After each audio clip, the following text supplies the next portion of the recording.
and like a root out of a dry ground. He had no form or majesty that we should look at him, and no beauty that we should desire him. He was despised and rejected by men, a man of sorrows and acquainted with grief.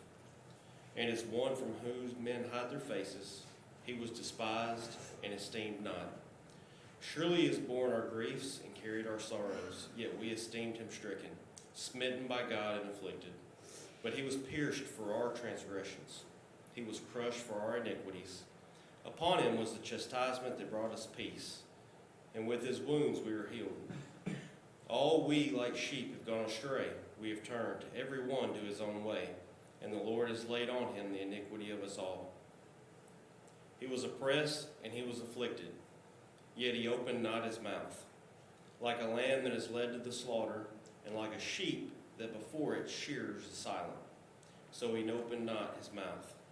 By oppression and judgment he was taken away, and for his generation who considered that he was cut off out of the land of the living, stricken for the transgression of my people. And they made his grave with the wicked, and with a rich man in his death, although he had done no violence, and there was no deceit in his mouth. Yet it was the will of the Lord to crush him. He has put him to grief. When his soul makes an offering for guilt, he shall see his offspring. He shall prolong his days. The will of the Lord shall prosper in his hand. Out of the anguish of his soul he shall see and be satisfied.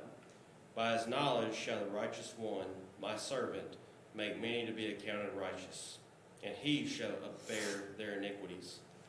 Therefore I will divide him a portion with the many, and he shall divide the spoil with the strong, because he poured out his soul to death and was numbered with the transgressors.